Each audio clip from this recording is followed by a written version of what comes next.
Ever been curious about the mysteries of Pluto? Well, the story begins in 1930. A young astronomer by the name of Clyde Tombaugh, working at the Lowell Observatory, was on a quest. His mission? To find a ninth planet. After painstaking observations and calculations, Tombaugh discovered a celestial body beyond Neptune. This body, later named Pluto, was unlike any other in our solar system, and that's how a young astronomer put Pluto on the star map. But how did Pluto get its name? It's quite an interesting story. In the early 20th century, an 11-year-old girl from England named Venetia Burney proposed the name Pluto. A fan of mythology, she thought the Roman god of the underworld, also called Pluto, was a fitting name for a planet so distant and cold. Officials at the Lowell Observatory, where Pluto was discovered, agreed, and the name stuck. So, an 11-year-old girl named the most distant planet. Quite a story, isn't it? Pluto's orbit and composition are as unique as its discovery and naming. This fascinating dwarf planet orbits the Sun in a manner that's truly out of the ordinary. Unlike the near-circular orbits of the inner planets, Pluto's journey around our star is highly elliptical and tilted. It even crosses Neptune's path, bringing it closer to the Sun for about 20 years of its 248-year-long orbit. Now let's delve into what Pluto is made of. Composed primarily of rock and ice, it's a cosmic cocktail that keeps scientists intrigued. The ice is not just the ordinary water ice we're familiar with, but also consists of nitrogen ice, methane ice, and carbon monoxide ice.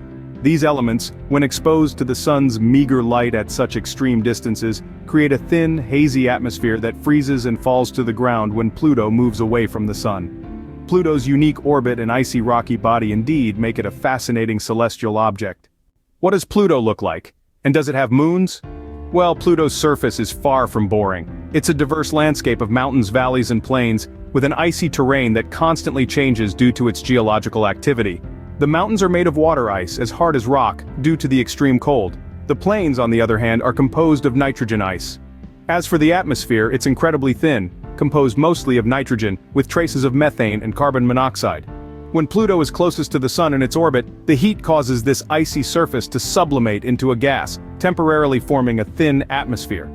Let's not forget about Pluto's moons. It has 5 known moons, with Charon being the largest. It's so large, in fact, that Pluto and Charon are often referred to as a binary system. From its varied surface to its 5 moons, Pluto continues to surprise us. But where does Pluto stand today in the grand scheme of our solar system? In the year 2006, the International Astronomical Union reclassified Pluto as a dwarf planet. This was due to its inability to clear its orbit of other debris, a crucial criterion for full-fledged planethood. Did this demotion belittle Pluto's importance? Not at all. It only sparked more interest and curiosity. The reclassification ignited debates among scientists, some arguing for the reinstatement of Pluto's planetary status, while others stood firm on the dwarf planet classification. This ongoing discourse is a testament to the dynamic nature of science, where classifications and definitions are continually revised and refined. Regardless of its official status, Pluto continues to captivate us with its complex and diverse terrain, its 5 fascinating moons, and its mysterious icy heart. So where does Pluto stand today? Right at the forefront of astronomical exploration. Whether a planet or a dwarf planet, Pluto remains one of the most intriguing bodies in our solar system. If you enjoyed the video, hit that like and subscribe button. Thanks for watching.